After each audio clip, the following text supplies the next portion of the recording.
रखा। हमें विश्वास है कि इस चिंतन शिविर से जो विषय निकल करके सामने आएंगे और जब वो मुख्य सचिव के टेबल पर जाएंगे तो निश्चित रूप से उसकी भी स्वीकृति माननीय मुख्यमंत्री जी के माध्यम से वो जल्दी कराएंगे।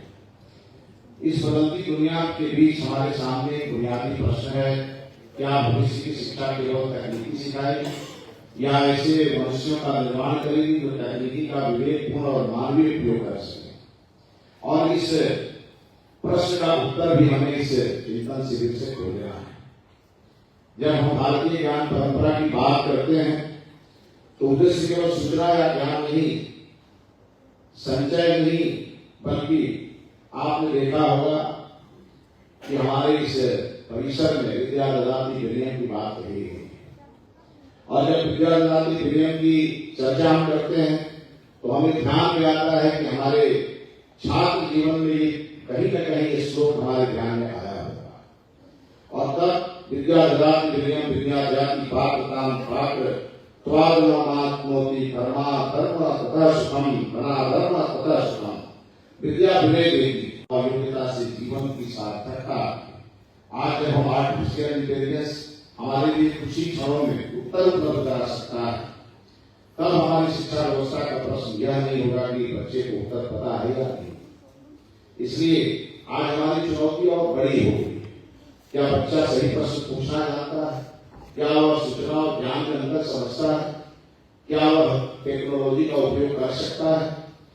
लेकिन टेक्नोलॉजी का दास नहीं बनना चाहिए। और इसीलिए जब हम अपने ज्ञान का उपयोग समाज के कल्याण के लिए करते हैं, जब हम भविष्य की शिक्षा केवल हमें इंटेलिजेंट चिल्ड्रन नहीं बनाता बल्कि wise responsible compassionate and capable citizen तैयार करता है, तब हमारी शिक्षा की सार्थकता हमारे ध्यान में आती है। हमारी शिक्षा व्यवस्था में नॉलेज के साथ विजडम, टेक्नोलॉजी के साथ एथिक्स, इंटेलिजेंस के साथ ह्यूमैनिटी एंड अचीवमेंट के साथ रिस्पॉन्सिबिलिटी का समन्वय होना चाहिए। और इस प्रकार से शिक्षा व्यवस्था को हमें स्थापित करना है। शिक्षा व्यवस्था में हो रहे लगातार परिवर्तन हमें दिशा दिखाते हैं। शिक्षा का स्थानांतरण की पारदर्शी और चरणबद्ध व्यवस्था जो अभी हमने लागू की है, माननीय मुख्यमंत्री जी के दिशा निर्देश में जब हम लोगों ने इस व्यवस्था को लागू किया तो माननीय मुख्यमंत्री जी ने एक बात की चर्चा की और उन्होंने कहा कि महिलाओं को उनके पंचायत के बगल में और पुरुषों को उनके ब्लॉक के बगल में हम स्थानांतरण करके और उन्हें एक ऐसी सुख देंगे जिसके लिए वो वर्षों से परेशान है। और उसको लेके जब हमारी शिक्षक स्थानांतरण नीति 2026 तैयार हुई तो उस समय हमें ये भी ध्यान में आया कि कई जिलों में ऐसे भी शिक्षक, ऐसे भी स्कूल होंगे जहां उस जिले में हमारे पास उतने शिक्षक नहीं होंगे। तब हमने तुरंत ही किया कि बोर्ड की अध्याचना 32,388 पदों की अध्याचना और माननीय मुख्यमंत्री जी के द्वारा बीपीएससी को भेजी गई। शिक्षक संवर्धन के क्षेत्र में जो उनका कैपेसिटी बिल्डिंग है उसके लिए हमने 1,26,503 शिक्षकों, प्रधानाध्यापकों को प्रशिक्षण दे करके और उन्हें हमने योग्य तो थे ही, उन्हें और अधिक योग्य बनाने का हमने काम किया है। Learning support and drop out prevention के क्षेत्र में हमें बहुत अधिक काम करने की जरूरत है। हमें छात्रों को केवल पढ़ाना नहीं बल्कि उनके ब्रेन मैपिंग की जरूरत है, क्योंकि हम मछली को और घोड़े को एक साथ नहीं दौड़ा सकते। घोड़ा सड़क पर ही दौड़ेगा और मछली पानी में ही तैरेगी। इस बात का ध्यान हमारे इस आज के समय में जो हमारी वर्तमान व्यवस्था है उसकी चुनौती के साथ ही हमारे सामने खड़ी। साथियों, डिजिटल एजुकेशन के क्षेत्र में बिहार तेजी से आगे बढ़ रहा है और मुझे विश्वास है कि मैं जब भी माननीय मंत्री जी के किसी कार्यक्रम में होता हूँ, जब उनकी नजर हम पर पड़ती है तो वो हमेशा कंप्यूटर एजुकेशन को अनिवार्य करने की दिशा में शिक्षा विभाग को निर्देशित करते नजर आते हैं। हम सभी सौभाग्यशाली हैं कि वर्तमान परिस्थिति में हमें ऐसे मुख्यमंत्री आदरणीय सम्राट चौधरी जी का सानिध्य प्राप्त है कि जब हम कोई विषय लेकर के आते हैं तो उनके मन में उसकी परिकल्पना पहले से ही स्थापित होकर के और उसे आगे बढ़ाने की दिशा में उनका मार्गदर्शन हमें मिलता रहता है। बिहार स्कूल लाइफ क्लासेस के माध्यम से जेईई और नीट जैसी परीक्षाओं के लिए निःशुल्क ऑनलाइन कोचिंग की शुरुआत की गई है और हमें लगता है कि शायद बिहार प्रथम राज्य होगा जहां हम लोगों ने ऐसी व्यवस्था शुरू की। पीएम विद्या के अंतर्गत कक्षा 1 से 12 तक के पाठ्य पुस्तक आधारित लगभग 106 कंटेंट और वीडियो तैयार किए गए हैं। मैथिली और बंगाली जैसी भाषाओं में भी एजुकेशनल कंटेंट तैयार किया गया है।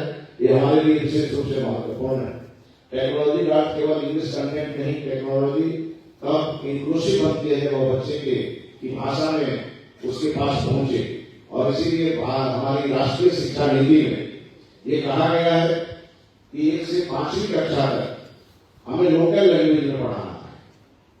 लोकल लैंग्वेज में हम पढ़ाएंगे तो हमारी जो बिहार की कई ऐसी भाषाएं हैं जिन भाषाओं से हमारी युवा पीढ़ी कटते जा रही है, और वो भाषा ही हमारी समृद्धि का आधार है, हमारी पहचान है, इसलिए हम उसे नहीं छोड़ सकते। इसीलिए हमें भारत सरकार से जो दिशा निर्देश मिले हैं उसे हमने बिहार में अंशतः नहीं पूर्णतः लागू करने का प्रयास किया है।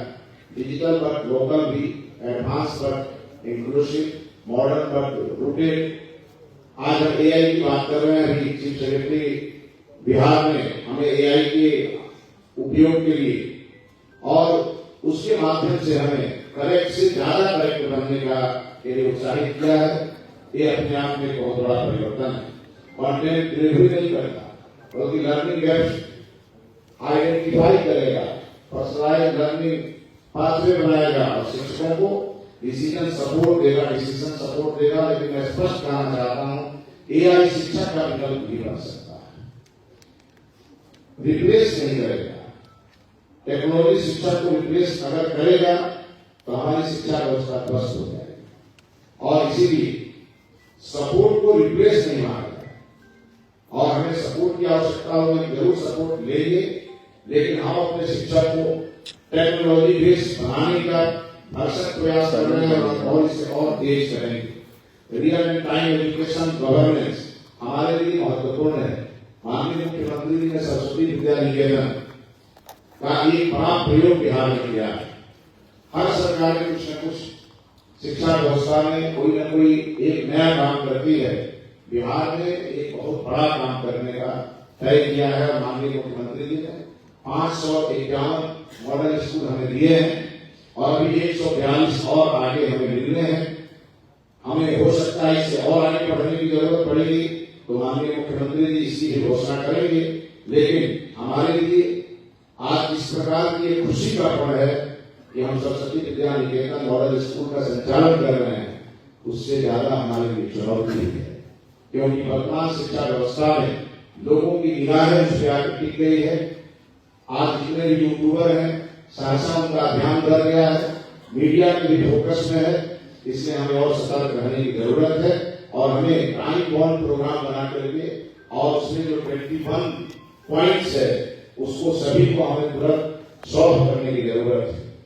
हम सभी एक टीम भावना से काम करने वाले लोग, वर्कबुक, यूनिट टेस्ट और टीचर डायरी ये हमारे लिए सबसे इम्पोर्टेंट है। उसे हम यहाँ से जाने के बाद उसे स्थापित करने का हम प्रयास करेंगे। साथियों, इंटीग्रेटेड सॉफ्टवेयर के माध्यम से सरकारी विद्यालय में शिक्षकों और बच्चों की हमारी उपस्थिति और मुख्यालय स्तर पर कमांड एंड कंट्रोल सेंटर को हमने और सशक्त बनाने का प्रयास किया है। हम प्रति वीक हर सप्ताह इसकी समीक्षा करते हैं और प्रतिदिन हमारे पास हमारे वर्किंग डे में हमारे टेबल पर इसकी रिपोर्ट रहती है। तो हमने 2 नंबर जारी किए हैं और सभी स्कूलों पर हमने उस नंबर को बड़े बड़े अक्षरों में लिखवाने के लिए आपसे अनुरोध किया है। मुझे जानकारी है कि कई जगह तो वो काम हुए हैं, कई जगह वो काम अभी बचे हुए।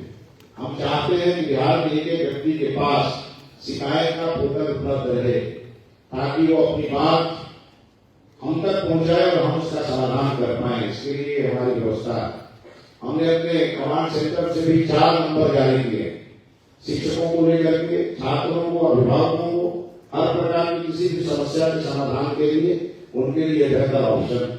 इसीलिए शिक्षा केवल क्लासरूम नहीं, हमारे भारतीय ज्ञान परंपरा को बढ़ाने का एक बड़ा प्रयास और जब हम कराने की जरूरत महसूस होगी। मित्रों, चिंतन का उद्देश्य ये है विचार को दिशा देना और दिशा को परिवर्तन में बदलना। हमने कहा चिंतन से परिवर्तन और संकल्प से सिद्धि। आप जब एक तरफ महर्षि विश्वामित्र के साथ राम और लक्ष्मण को का चित्र देख रहे होंगे तो आपको ध्यान में आ रहा होगा कि प्रभु श्री राम ने उत्तर प्रदेश को अपने जन्म के लिए चुना, लेकिन बिहार को अपने ज्ञान के लिए चुना। नालंदा जो विश्व के ज्ञान का केंद्र था, आज बिहार को भी विश्व के ज्ञान का केंद्र बनाने की जिम्मेवारी हमारे ऊपर है। और जब हम चाणक्य, चंद्रगुप्त और सम्राट अशोक की ओर देखते हैं तो हमें ध्यान में आता है हमारा इतिहास कितना स्वर्णिम रहा है। हमें भी एक नया इतिहास बनाना है। और सम्राट अशोक पूरी दुनिया में कोई दूसरा नहीं हो सकता। और आज हमारे मंच में विराजमान हमारे मुख्यमंत्री जी के की ओर जब लोग देखते हैं तो सम्राट अशोक का अंश भी उनमें दिखाई देता है, झलकता है। इसलिए हमारी जिम्मेवारी और बढ़ है। चिंतन, संकल्प, क्रियान्वयन, परिणाम और सिद्धि, ये हम सबको ये शब्द नहीं, हमारे लिए प्रेरणा भी है, हमारे लिए संकल्प भी है। इसीलिए हम आपसे आग्रह करेंगे कि जब हमारे ऊपर एक बड़ी जिम्मेवारी है 2 करोड़ छात्रों को सही दिशा देना और 6 लाख शिक्षकों को भी संभालना, तो हमने आप सबसे एक अनुरोध किया है। माननीय मुख्यमंत्री जी ने भ्रष्टाचार पर 0 टॉलरेंस की नीति और माननीय प्रधानमंत्री जी ने इस ओर बहुत बड़ा कदम उठाया। कभी कभी जो खबरें आती हैं, शिक्षा विभाग के अधिकारियों के यहाँ छापे पड़ते हैं और उससे बिहार शर्मसार होता है। इसीलिए मैं माननीय मुख्यमंत्री जी की उपस्थिति में आप सबसे आग्रह करूंगा, ये सरस्वती माता का मंत्रालय है और हमने स्पष्ट पहले भी कहा है कि दीपावली के दिन ही हमें लक्ष्मी माता का पूजन करना है और 364 दिन हमें सरस्वती माँ की ही आराधना करनी है, तभी जाकर बिहार आगे बढ़ेगा। क्योंकि हमारे जितने भी निदेशालय हैं उन सभी निदेशालयों की लगातार मीटिंग करता हूं। माननीय मुख्यमंत्री जी से आग्रह है, हमारे यहाँ अधिकारियों की कमी है, हमारे जो आधारभूत संरचना निगम है उसमें इंजीनियर्स की कमी है, उसे बढ़ाने के लिए आपने मुझे गो अहेड किया है।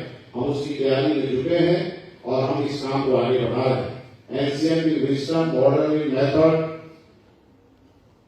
Futuristic in vision and human in purpose, इन सभी चीजों को देख करके हमें आगे बढ़ने की जरूरत है। और अंत में मैं यही कहूंगा, क्वालिटी एजुकेशन हमारा अंतिम संकल्प है और उसके लिए जो हमारे सामने चुनौतियां हैं, शिक्षा मित्र, उसके बाद नियोजित शिक्षक, उसके बाद हमारे जो पुराने शिक्षक हैं और साथ ही साथ 11वीं से 3 तक के शिक्षक हमारे लिए एसेट बने और इस एसेट को हमें किस प्रकार से निखारना है ये हमें मालूम है। और हम जब इससे आगे बढ़ेंगे तो निश्चित रूप से जिम्मेवारी भी हमारे शिक्षा मंत्रालय की है।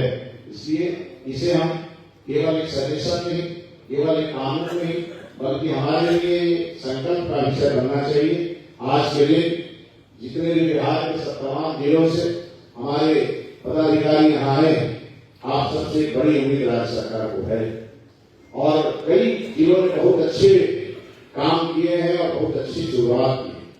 हमें विश्वास है कि जैसे प्रभु श्री राम ने बहुत बड़े राजा और हर प्रकार से समृद्ध राजा और लंका के रावण को हराया था और केवल वैसे वैसे लोगों को लेकर जिसकी कल्पना को नहीं कर सकता, किसी राजा को लेकर को नहीं गए थे, बल्कि समाज के सभी जो आप पिछले पंक्ति में बैठे लोग हैं उनको लेकर के आज के दिशा में मैं कह सकता हूं, जिसको हम अति पिछड़ा दलित महादलित कहते हैं, उनको लेकर के उन्होंने महाप्रतापी रावण को हराया था।